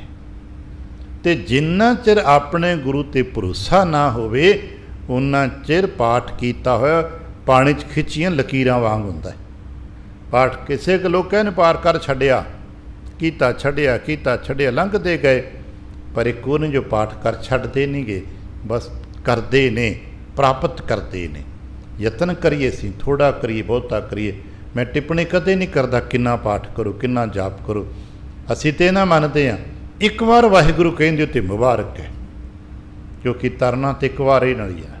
ਇੱਕ ਸਾਹ 'ਚ ਇੱਕ ਵਾਰ, ਬਸ ਇੰਨਾ ਕਰ ਲਓ ਬਹੁਤ ਹੈ। ਇੱਕ ਵਾਰ ਕਹਿ ਲਓ, ਅਗਲਾ ਸਾਹ ਤੇ ਫਿਰ ਇੱਕ ਵਾਰ ਕਹਿ ਲਓ, ਇੱਕ ਵਾਰ ਕਹਿ ਲਓ, ਅਗਲਾ ਸਾਹ ਹੈ ਤੇ ਫਿਰ ਇੱਕ ਵਾਰ ਕਹਿ ਲਓ। ਇੰਝ ਇੱਕ ਵਾਰ ਹੀ ਕਹਿੰਦੇ ਜਾਓ। ਕਦੇ ਮੰਜ਼ਲਾਂ ਨੂੰ ਦੇਖਿਆ ਜੇ ਜਿਹੜਾ ਸਾਈਕਲਾਂ ਮੀਲ ਪਾਰ ਕੀਤੇ ਤੇ ਕਦਮ ਤੇ ਇੱਕੋ ਹੀ ਧਰਿਆ ਨਾ। ਆਪਣੇ ਘਰ ਤੋਂ ਬਾਹਰ ਜਾਣ ਵਾਸਤੇ ਵੀ ਇੱਕ ਹੀ ਕਦਮ ਧਰਿਆ ਤੇ ਕਿਸੇ ਮੰਜ਼ਿਲ 'ਤੇ ਪਹੁੰਚਣ ਵਾਸਤੇ ਫਿਰ ਇੱਕ ਹੀ ਕਦਮ ਧਰਿਆ। ਕਦਮ ਪਹਿਲਾ ਵੀ ਇੱਕ ਹੈ, ਕਦਮ ਆਖਰੀ ਵੀ ਇੱਕੋ ਹੀ ਹੈ, ਪਰ ਉਸ ਆਖਰੀ ਕਦਮ ਤੱਕ ਪਹੁੰਚਣ ਵਾਸਤੇ ਪਹਿਲਾਂ ਸੈਂਕੜੇ ਕਦਮ ਧਰਨੇ ਪੈਂਦੇ ਨੇ। ਅਸੀਂ ਵੀ ਇੱਦਾਂ ਹੀ ਕਰੀਏ, ਬਸ ਇੱਕ ਵਾਰ ਕਹਿ ਲਓ, ਫਿਰ ਇੱਕ ਵਾਰ ਕਹਿ ਲਓ, 10 ਵਾਰ ਤੇ ਇਕੱਠਾ ਅਸੀਂ ਕਹਿ ਹੀ ਨਹੀਂ ਸਕਦੇ। ਅਸੀਂ ਉਹਨਾਂ ਅਭਿਆਸੀਆਂ ਵਰਗੇ ਨਹੀਂ ਬਣਨਾ ਕਿ ਲੰਬੇ ਸਾਹ ਭਰ ਕੇ 16 ਵਾਰ 8 ਵਾਰ ਇੱਕ ਵਾਰ ਜਪਾਂਗੇ। ਹੈਗੇ ਨੇ ਸਾਡੇ 'ਚ, ਆ ਕਿਤੇ ਪਟਨਾ ਸਾਹਿਬ ਦੇ ਆਲੇ ਦੁਆਲੇ ਜਾਣਾ ਜਾਂ ਹੋਰ ਸੰਪਰਦਾਵਾਂ, ਮੈਨੂੰ ਖੁੱਲ੍ਹੇ ਨਾਮ ਨਹੀਂ ਲੈਂਦਾ ਉਹਨਾਂ ਦੇ, ਜਿਹੜੇ ਲੰਬੇ ਸਾਹ ਭਰ ਕੇ ਇੱਕ ਵਾਰ ਵਾਹਿਗੁਰੂ ਵਾਹਿਗੁਰੂ ਵਾਹਿਗੁਰੂ ਵਾਹਿਗੁਰੂ 16 ਵਾਰ ਵਾਹਿਗੁਰੂ ਜਪਦੇ ਨੇ। ਜਪੋ ਮੁਬਾਰਕਾਂ, ਪਰ ਸੁਖੈਨ ਜਾਪ ਸੋ ਜਪਾ ਜਾਪੇ ਵਾਲਾ, ਸੁਖੈਨ ਜਾਪ ਇੱਕ ਵਾਰ ਕਹਿ ਲਓ, ਪਰ ਇੱਕ ਵਾਰ ਸ਼੍ਰੀ ਵਾਹਿਗੁਰੂ ਕਹਿਓ, ਇੱਕ ਵਾਰ ਕਹੋ ਮੁੜ ਕੇ ਫਿਰ ਇੱਕ ਵਾਰ ਕਹਿ ਦਿਓ। ਇੱਕ ਇੱਕ ਕਦਮ ਧਰਦੇ ਜਾਓਗੇ, ਸੈਂਕੜੇ ਮੀਲ ਦਾ ਪੈਂਡਾ ਤੈਅ ਹੋ ਜਾਏਗਾ। ਪਸੀਨਾ ਕਰਦੇ ਜਾਈਏ, ਜਦੋਂ ਇਹ ਕਰਾਂਗੇ ਤੇ ਪਤਾ ਲੱਗੇਗਾ ਹਰ ਦਾਨੋ ਹਰ ਦਾਨ ਦੇਵੇ। ਵਾਹਿਗੁਰੂ ਜੀ ਮੈਨੂੰ ਦਾਨ ਮਿਲਦਾ ਹੈ, ਗੁਰੂ ਦਾਨ ਦਿੰਦੇ ਨੇ, ਇਸੇ ਕਰਕੇ ਨਾਮ ਕਾ ਦਾਤਾ ਸਤਿਗੁਰੂ ਹੈ ਕਿਹਾ ਜਾਂਦਾ ਹੈ, ਕਿਉਂਕਿ ਗੁਰੂ ਨਾਮ ਦਿੰਦੇ ਨੇ। ਹਰ ਦਾਨੋ ਹਰ ਦਾਨ ਦੇਵੇ, ਹਰੇ ਵਾਹਿਗੁਰੂ ਜੀ ਦੇ ਨਾਮ ਦਾ ਦਾਨ ਮੈਨੂੰ ਦਿੰਦੇ ਨੇ। ਪਤਾ ਕਿਉਂ? ਹਰ ਪੁਰਖ ਨਿਰੰਜਨ ਸੋਈ, ਜੋ ਵਾਹਿਗੁਰੂ ਜੀ ਹੈ ਨਾ ਉਹੀ ਗੁਰੂ ਹੈ। ਬੜਾ ਪਿਆਰਾ ਬਚਨ ਆਪਣੇ ਪਾਠ ਕਰਦਿਆਂ ਪੜ੍ਹਿਆ ਨਾ, ਗੁਰ ਪਰਮੇਸ਼ਰ ਏਕੋ ਜਾਣ। ਹੇ ਗੁਰਸਿੱਖਾ, ਤੂੰ ਇੱਕ ਗੱਲ ਪੱਕੀ ਕਰ ਲੈ ਵੀ ਗੁਰੂ ਤੇ ਪਰਮੇਸ਼ਰ ਇੱਕੋ ਹੀ ਹਨ, ਬਸ ਅਵਸਥਾ ਭੇਤ ਅਲੱਗ-ਅਲੱਗ ਹੈ। ਇਹ ਉਹਨਾਂ ਦੀ ਨਹੀਂ, ਸਾਡੀ ਅਵਸਥਾ ਭੇਤ ਅਲੱਗ-ਅਲੱਗ ਹੈ। ਜਿਵੇਂ ਸਮਝਣ ਵਾਸਤੇ ਅਸੀਂ ਅੰਬ ਦੀ ਜੜ੍ਹ ਤੋਂ ਲੈ ਕੇ ਅੰਬ ਦੇ ਫਲ ਤੱਕ ਤੇ ਅੰਬ ਦੇ ਟਾਹਣੀਆਂ ਤੱਕ ਤੇ ਅੰਬ ਦੇ ਬਾਲਣ ਤੱਕ ਅਲੱਗ-ਅਲੱਗ ਰੂਪ ਦੇਖੇ, ਇਸੇ ਤਰ੍ਹਾਂ ਸਭ ਗੁਰ ਪਰਮੇਸ਼ਰ ਦੇ ਹੀ ਨੇ। ਆ ਜਿੰਨੇ ਸੰਸਾਰ 'ਚ ਵਿਚਰਦੇ ਹੋਏ ਜੀ ਨੇ, ਆ ਜਿੰਨੇ ਬਨਸਪਤੀ ਜੋ ਕੁਝ ਦੇਖਿਆ ਜਾ ਰਿਹਾ, ਇਹ ਸਭ ਉਸ ਗੁਰੂ ਕਰਤੇ ਦਾ ਹੀ ਹੈ ਨਾ। ਅਸੀਂ ਕਦੇ ਕਦੇ ਪੜ੍ਹ ਲੈਂਦੇ ਹੋਵਾਂਗੇ, ਆਪ ਨੇ ਪੜ੍ਹਿਆ ਹੋਣਾ ਕਿ ਭਾਈ ਪ੍ਰਮਾਤਮਾ ਦੇ ਦਰਸ਼ਨ ਕੀਤੇ ਜੇ, ਰੱਬ ਦਾ ਕੋਈ ਰੂਪ ਦੇਖਿਆ ਜੇ, ਤੇ ਸ਼ਾਇਦ ਅਸੀਂ ਕਹਾਂਗੇ ਨਹੀਂ ਮੈਂ ਤੇ ਨਹੀਂ ਦੇਖਿਆ। ਥੋੜ੍ਹਾ ਜਿਹਾ ਅੱਗੇ ਜਾਣਾ ਤੇ ਲੰਗ ਰਾਗ 'ਚ ਪ੍ਰਵੇਸ਼ ਕਰਨਾ, ਕਦੇ ਠਹਿਰ ਕੇ ਪੜ੍ਹਨਾ। ਉੱਥੇ ਮਹਾਰਾਜ ਕਹਿਣਗੇ ਜੋ ਦਿਸੈ ਸੋ ਤੇਰਾ ਰੂਪ ਹੈ। ਹੁਣ ਕੀ ਦਿਸੈ? ਅਸੀਂ ਤਾਂ ਬੜਾ ਕੁਛ ਦੇਖਦੇ ਹਾਂ, ਕਿਉਂਕਿ ਰੂਪ ਦੇਖਦੇ ਹਾਂ ਅਸੀਂ ਤੇ ਬੜੇ ਰੂਪ ਦੇਖ ਲਿਆ। ਹੁਣ ਸਾਥੋਂ ਕੋਈ ਬਾਹਰ ਜਾ ਕੇ ਪੁੱਛੇਗਾ ਵੀ ਦਰਬਾਰ 'ਚ ਕੀ ਦੇਖਿਆ ਹੀ, ਤੇ ਕੀ ਕਵਾਂਗੇ? ਭਈ ਇੰਨੀਆਂ ਕੁਮਾਈਆਂ ਬੈਠੇ ਸਨ, ਇੰਨੇ ਕੁ ਭਾਈ ਬੈਠੇ ਸਨ, ਇੰਨੇ ਇਸਤਰੀਆਂ ਸਨ, ਇੰਨੇ ਪੁਰਖ ਸਨ। ਅਸੀਂ ਲੱਗ ਸ਼ਬਦ ਅਲੱਗ-ਅਲੱਗ ਸਾਡੇ ਹੋਣਗੇ ਨਾ, ਕੋਈ ਅਲੱਗ ਭਾਸ਼ਾ ਦੱਸ ਦੇਗਾ, ਕੋਈ ਅਲੱਗ ਭਾਸ਼ਾ ਦੱਸ ਦੇਗਾ। ਪਰ ਕਿਸੇ ਭਗਤ ਕਬੀਰ ਵਰਗਿਆਂ ਤੋਂ ਪੁੱਛ ਲੈਣਾ ਵੀ ਇੱਥੇ ਤੇ ਔਰਤਾਂ ਤੇ ਮਰਦ ਬੈਠੇ ਨੇ, ਕਹਿਣ ਲੱਗੇ ਹਾਂ ਬੈਠੇ ਨੇ। ਇਹ ਕੌਣ ਨੇ ਸਾਰੇ? ਅਸੀਂ ਇਹਨੂੰ ਅਲੱਗ-ਅਲੱਗ ਕੈਟਾਗਰੀਆਂ ਵੰਡ ਲੈਂਦੇ ਹਾਂ। ਕਿਤੇ ਪ੍ਰਭਾਤੀ ਪੜ੍ਹਨਾ, ਰਾਗ ਪ੍ਰਭਾਤੀ, ਏਤੇ ਔਰਤ ਮਰਦਾ ਸਾਜੇ। ਆ ਕੇਵਲ ਇੰਨੇ ਹੀ ਨਹੀਂ, ਦੁਨੀਆ 'ਚ ਬਹੁਤ ਨੇ ਨਾ ਔਰਤਾਂ ਤੇ ਮਰਦ। ਏਤੇ ਔਰਤ ਮਰਦਾ ਸਾਜੇ, ਇਹ ਸਭ ਰੂਪ ਤੁਮਾਰੇ, ਇਹ ਤੇਰੇ ਹੀ ਰੂਪ ਨੇ ਸਾਰੇ। ਤੂੰ ਕਿਤੇ ਅਲੱਗ ਬੈਠਾ, ਕਿਤੇ ਆਪਦੇ ਘਰਾਂ 'ਚ ਅੰਮ੍ਰਿਤ ਕੀਰਤਨ ਪੋਥੀ ਤੇ ਅਗਦਕਾਂਸ਼ ਘਰਾਂ 'ਚ ਹੈ ਨਾ, ਉਹਨਾਂ ਪੋਥੀ ਦੇ ਵਿੱਚੋਂ ਕਿਤੇ ਅਕਾਲ ਉਸਤਤ ਦਾ ਪ੍ਰਕਰਣ ਪੜ੍ਹ ਕੇ ਦੇਖਣਾ। ਕਰਤਾ ਪੁਰਖ ਕਿੱਥੇ ਕਿੱਥੇ ਮਿਲਦਾ ਹੈ, ਉਹਦੇ 'ਚ ਲਿਖਿਆ ਕਿਤੇ ਆਪਣੇ ਘਰ 'ਚ, ਕਿਤੇ ਦੇਵਤਾਂ ਦੀ ਸਭਾ 'ਚ, ਕਿਤੇ ਦਾਨਵਾਂ ਦੀ ਸਭਾ 'ਚ, ਕਿਤੇ ਦੇਵਤਾਨ ਕੋ ਦੀਵਾਨ ਮੈਂ ਬਿਰਾਜਮਾਨ, ਕਿਤੇ ਕਿਤੇ ਦਾਨਵ ਕੋ ਗੁਮਾਨ ਮਾਨ ਹਰ ਲੇਤ ਹੋ। ਕਿਤੇ ਕਹਿੰਦੇ ਕਿਤੇ ਕਿਸੇ ਨੂੰ ਦਿੰਦੇ ਹੋ ਇੰਦਰ ਪਦਵੀ ਤੇ ਕਿਸੇ ਨੂੰ ਇੰਦਰ ਪਦਵੀ ਛੁਪਾਏ ਛੀਨ ਲੇਤ ਹੋ। ਕਿਉਂ ਮਹਾਰਾਜਨ ਕੋ ਦਿਜਤ ਅਨੰਤ ਦਾਨ, ਕਿਤੇ ਮਹਾਰਾਜਿਆਂ ਨੂੰ ਰਾਜਦਾਨ ਵਿੱਚ ਦਿੰਦੇ ਹੋ ਤੇ ਕਿਤੇ ਮਹਾਰਾਜਿਆਂ ਤੋਂ ਰਾਜ ਪਦਵੀ ਛੀਨ ਲੈਂਦੇ ਹੋ। ਕਈ ਨੂੰ ਰਾਜ ਪਦਵੀਆਂ ਦਿੰਦੇ ਹੋ, ਅਗਲੇ ਦਿਨ ਅਖਬਾਰ 'ਚ ਪੜ੍ਹਦਾ ਤੇ ਪਤਾ ਹੀ ਨਹੀਂ ਕਿੱਥੇ ਗਏ। ਇਹ ਨਿੱਤ ਪੜ੍ਹਦੇ ਹੀ ਰਹੇ ਨੇ। ਕੌਣ ਦਿੰਦਾ ਹੈ, ਕੌਣ ਕਰਦਾ ਹੈ? ਜਲ ਤੇ ਥਲ ਕਰ, ਥਲ ਤੇ ਕੂਆ ਕੂਪ ਤੇ ਮੇਰ ਕਰਾਵੇ। ਇਹ ਕਰਤਾ ਪੁਰਖ ਹੀ ਹੈ ਜੋ ਸਾਰੇ ਰੂਪਾਂ ਤੇ ਰੰਗਾਂ 'ਚ। ਇਸੇ ਕਰਕੇ ਨਿਤਨੇਮੀ ਪੜ੍ਹ ਲੈਂਦੇ ਨੇ, ਅਨੇਕ ਹੈ ਫਿਰ ਏਕ ਹੈ। ਮੈਨੂੰ ਪਤਾ ਲੱਗ ਗਿਆ ਉਹ ਦਾਨ ਦਿੰਦਾ ਹੈ, ਪੁਰਖ ਹੈ, ਉਹੀ ਹੈ ਸਭ ਕੁਛ, ਉਹਨੂੰ ਮੈਂ ਗੁਰੂ ਕਰਕੇ ਜਾਣਦਾ। ਇਸੇ ਕਰਕੇ ਰਹੱਸਵਾਦੀਆਂ ਨੇ ਇੱਕ ਬੜਾ ਪਿਆਰਾ ਗੁਰਮੰਤਰ ਦੀ ਵਿਚਾਰ ਨੂੰ ਵਿਆਖਿਆਤਮਕ ਮੰਡਲ 'ਚ ਲਿਆ। ਜਦੋਂ ਸਾਨੂੰ ਪਤਾ ਲੱਗਾ ਵੀ ਭਾਈ ਗੁਰੂ ਕੀ ਸ਼ਰਨ ਵਿੱਚ ਜਾ ਤੇ ਗੁਰੂ ਕੀ ਬਖਸ਼ਿਸ਼ ਨੂੰ ਮਾਣ। ਕਿਸੇ ਗੁਰਸਿੱਖਾਂ ਨੇ ਸਾਡੇ 'ਚ ਵਡੇਰਿਆਂ ਨੇ ਗੁਰੂ ਕੀ ਕਿਰਪਾ ਬਖਸ਼ਿਸ਼ ਨੂੰ ਮਾਣਿਆ ਤੇ ਉਹ ਕੀ ਕਹੇਗਾ? ਵਾਹ ਵਾਹ। ਪਤਾ ਕਿਉਂ? ਵਾਹ ਵਾਹ ਆਪ ਆਖਾਏਂਦਾ ਗੁਰ ਸ਼ਬਦੀ ਸੱਚ ਸੋਏ। ਸਾਨੂੰ ਕਹਿੰਦੇ ਗੁਰਪੂਰੇ ਵਾਹ ਵਾਹ ਭਾਵੈ, ਵਾਹ ਵਾਹ ਸਭ ਕਰੋ, ਵਾਹ ਵਾਹ ਆਖਿਆ ਕਰੋ। सब धन कहो सब धन को पढ़ते हो ना, वाह वाह आख्या करो अपने गुरु की। हुण जदों वाह वाह करोगे तो किहदी करोगे? गुरु दी। कहने लगे जदों वाह वाह करन लग पे, वाह वाह वाह, ते ना पुछया किहदी वाह करदे हो? कहने लगे गुरु दी। कहने लगे फिर क्यों नहीं बोलते वाह गुरु वाह गुरु? याद रखना, वाहे गुरु शब्द भी असीं पढ़ते हाँ तो वाह गुरु शब्द भी असीं पढ़ते हैं। गुरु दी वाह वाह करना ही जप है, गुरु की उस्तत करना ही जप है। सानू हुक्म है उस्तत मन मह कर निरंकार। आज कहने लगे पता लगा हुई है हर हर नाम जिन, हर हर नाम जिनी आराध्या, जिन्हों ने इस तरह की वाह गुरु की वाह वाह नूं कीता है, नाम नूं जपे है, तो थोड़ा जा अगे चले गए नाम नूं आराध्या है। सानू जप तो भी अगे चले जाने की क्या है? आपने पाठ करदे करदे पढ़े होना है, दिन राती आराधो प्यारो, दिन रात आराधना करया करो। क्योंकि जप करन लग्गियां भी सानू दूजे बोल रोकने पैंदे ने। जदों जाप करोगे तो होर गलबात नहीं कर पाओगे, किसी भैन भरा ना किसी दुख सुख की सांझ जाप करदे नहीं कर पाओगे। कहना पेगा भाई चुप मैं जाप करदा पिया, पर आराधना करने वाला व्यक्ति बोली जाएगा, गल्लां घर ना करी जाएगा, परिवार दीयां गल्लां करी जाएगा, पर आराधना परमात्मा की होगी। वेखिया मेरे सतगुरु नानक ने एक रूप दिता ना, एक व्यक्ति ने आके गुरु नानक पातशाह तो कुछ अनाज मंगे, उन्हें जितना को धन दिते उहदे बदले गुरु नानक पातशाह नूं तोल के धन दिंदे ने। 1 2 3 4 जो व्यापारी तरीके होणगे, तोलद्यां तोलद्यां 8 9 10 11 12 चले गए ने, जो कि अंदर आराधना करते दी है।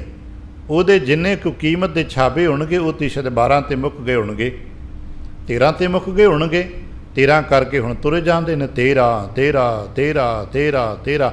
ये आराधना का रूप है। काम भी हो रही है, बाहर की किरत भी हो रही है, पर बाहर की किरत करद्या करद्या आराधना करते दी हो रही।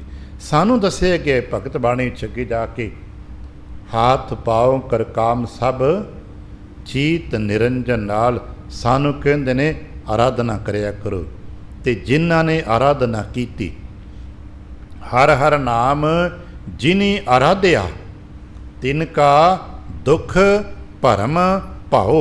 ये 3 चीज़ां हो गई ना। जिसने भी गुरु करते दे शब्द की आराधना कीती, आराधना का फल की मिलेगा? साढ़े चो पुछते हैं बार बार भी सिमरन जाप करे की फल मिलेगा? महाराज कहने लगे दुख मिटेगा। दुख की सदकी हुंदा, दुख का कारण की हुंदा है? असीं दुख के कई कारणों की व्याख्या कर देंगे, पर महाराज कहते हैं दुख का कारण भरम है। जिन्हां मनुखों के मन में भरम हुंदा है वो मनुख दुखी हुंदा है। जिन्हां मनुखों के मन चों भरम निकल जाता है उन्हां मनुखों के मन चों दुख भी मिट जाता है। इस करके दुख मिटिया, भरम मिट गया।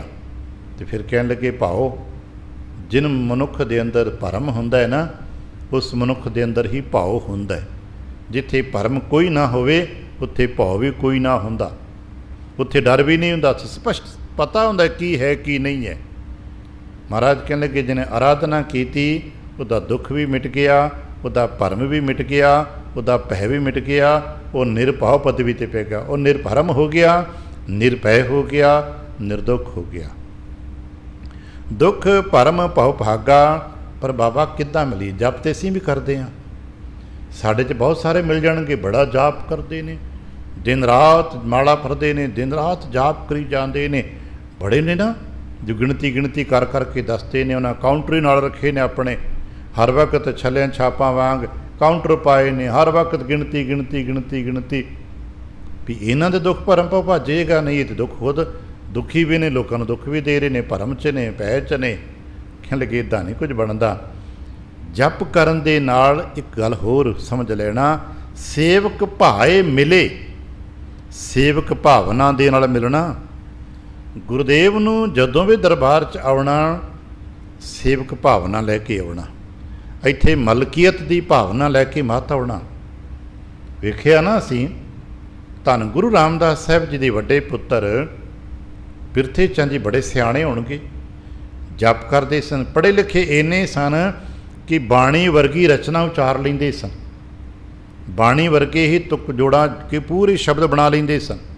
उन्हां दा पुत्तर भी इन्ना सियाणा सी कि बाणी नाल मिलदे जुलदे शब्द रचना रच रच के नानक छाप मुहर ला के लिख लेंदे सन।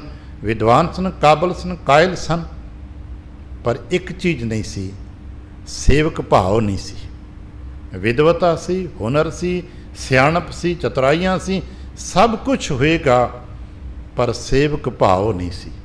ते सेवक भाव नहीं सी ते नतीजा देखिया, गुरु की निकटता नहीं मिली, पिता की निकटता मिली, माता की निकटता मिल गई, नाने की निकटता मिल गई, ये ते रिश्ते सब नूं मिल जाते, पर गुरु नहीं मिले। सारी उम्र निकल गई, उन्होंने गुरु नहीं मिले।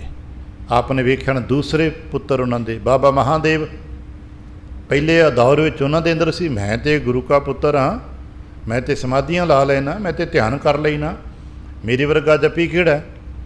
जदों चौथे पातशाह साहब जी ने शरीर छड्डिया है, उदों भी आकड़े बैठे सन। ठीक है, थोड़े जे ज्ञानी ज़्यादा सन, बोलते नहीं सन, पर आकड़े तो बैठे रहे ना, गुरु नहीं मिले।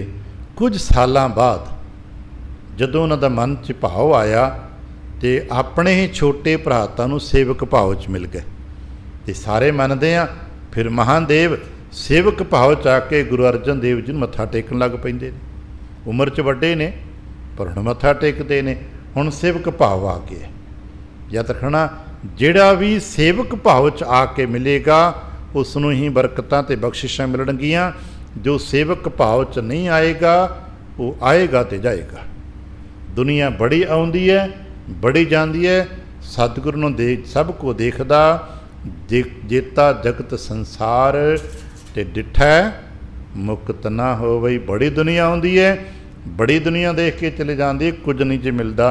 तो सानू भी बस एक लाइन ही बची ने साडे लई, जिन्होंने सिक्खने कि सिंगल लाइन एजेंडा साडे कोल सेवक भाव। जे सेवक भाव है तो कुछ मिल जाएगा, तो जे कुछ मलकीयत का भाव है, कुछ होर वडप्पण का भाव है, तो ठीक होएगा। तुसीं कुछ होर हो सकते हो, पर गुरु के सिख नहीं हो सकते। सेवक भाए मिले, महाराज कहने लगे फिर किया, वड भागी यही वड्डे भागा वाले ने। ਜਿਹੜੇ सेवक भावना लैके मिले वो वड्डे भागां वाले बन गए। तो उन्होंने की मिलिया, जिन गुरु चरणी मन लागा। तो ज्यों ज्यों सेवक भावना बनी, गुरु चरणा च मन टिकदा गया, तो फिर उन्होंने दे आराधना दुख भरम भौ मिटते गए, सब गए। कहने लगे फिर की करिए। बड़े प्यार ने सतगुरु कहने लगे, कहो नानक हर आप मिलाए। जो सेवक भाव च आ जाते ने ना, उसनों गुरु आप मिलाते ने। शब्द कल के परसों आप वाच रहे सां, पीपा साढ़े को भगत है ना, बड़े वड्डे भगत ने, भगत पीपा 15 भगतां च नाम है। तो राजपूताने दे राजे ने अपने गुरु नूं मिलन गए। राजसी शानू शौकत मुकुट पाया, गहणे गट्टे ताम झाम राजा ते राणी। गुरु नूं मिलन गए। इन्हां दे गुरु रविदास जी सन। गुरु के दरबारे पहुँचे, सेवक बाहर खड़ा है। सेवक ने ठीक है, राजा वेख्या, नमस्कार की, अंदर जान लगे, पर सेवक ने राह रोक दिता। कहने लगे अंदर नहीं जा सकते, महाराज का गुरु का हुक्म नहीं अंदर आने का। कहने लगे जाके कहनी राजपूतां ने तो राजा पीपा आया। सेवक अंदर चला गया, गुरुदेव उन्होंने बैठे सन, मत्था टेक के कहने लगा, महाराज कोई बाहर राजा आया है, मिलना चाहता है। तो अपने मौजे कहने लगे, कह दे राजे घट समा नहीं, राजे को नहीं। उन्हें जाके कहता राजे को नहीं। खड़े हो गए। कुछ समय बाद कहने लगे, जा कहीं राजा पीपा राजपूतां ने तो आया, पीपा ना दसी। तू राजा कहे तन पता नहीं भुलेखा लग गया वे, पीपा दसी। सेवक दोबारा चला गया, कहने लगा महाराज कोई राजा पीपा आया है। कहने लगा राजे को नहीं। उन्हें फिर राजे को नहीं कहता, जाके फिर कहता। तीजी बार माथा ठनकिया, क्योंकि थोड़ा जा संगति सी भी अंदरों सुनिया आ रहा राजे को नहीं, राजे को नहीं, राजे को नहीं। कहने लगा कोई गल नहीं। थोड़ा जा पिछे हटे, राजसी मुकुट लाता, राजसी लिबास लाता राजे ते राणी ने। सारे राजसी कपड़े लिबास पा के, साधारण दे लिबास पा के आन खड़े हुए। सेवादार नूं कहण लगे, जाके कहीं महाराज नूं तुहाडा सेवक आए, तुहाडे सेवक आए ने। सेवादार ने फिर जाके कहता, महाराज तुहाडे सेवक आए ने। कहने लगे सेवक का तो इंतज़ार है, सेवक का तो इंतज़ार सवेर का करता बैठा मैं। अंदर आ गए, शायद पता है फिर इसे राजे पीपे ने अगला सारा समा राज महलों में भी कटिया तो बैराग में भी कटिया, राजगर्दी का हंकार नहीं किया। समझ आ गई इत्थे मिलदा ही सेवक नूं जे, ये थां ही सेवक का जे लहना जी सेवक बन के लेंदे ने। ते सानू भी भावें जे पातशाह कहने लगे कहो नानक हर आप मिलाए, बस सेवक बन जा वो तैनूं आप मिला लेगा। आप मिला लेंदा मिल सतगुर पुरख सुख होई। ते जदों आप मिला लेंदा ना फिर सतगुर पुरख नूं मिल के मिलदा की है, कहण लगे सुख होई, फिर सुख मिलदा है। अज कहना इस रसना करके जपिया करो, रसना करके जप करन दे नाल सुख मिलदा जे। मिल सतगुर पुरख सुख होई ते फिर शक असीं फखर ना कह सकते हैं गुर जेवड़ दाता मैं अवर ना कोई। मेरे गुरु वर्गा दाता कोई नहीं जे, जो गुरु ही है जो अर्श मिट्टी तो उठा के अरशां ते बिठांदा है। गुरुदेव कृपा करन असीं इस मुकाम नूं इस विचार नूं प्राप्त कर सकी, साडी समझ भी आ जाए कि गुरु तो वड्डा कोई नहीं गा। गुरु गुरु गुर कर मन मोर, गुरु बिना मैं नाहीं होर। गुर कर सच विचार, गुरु कर रे मन मेरे। इतने कुछ वचन प्रवान करना, भुल चुक दी खिमा, आसीस ते प्यार दिंदे फतेह बुलावना। वाहिगुरू जी का खालसा, वाहिगुरू जी की फतेह।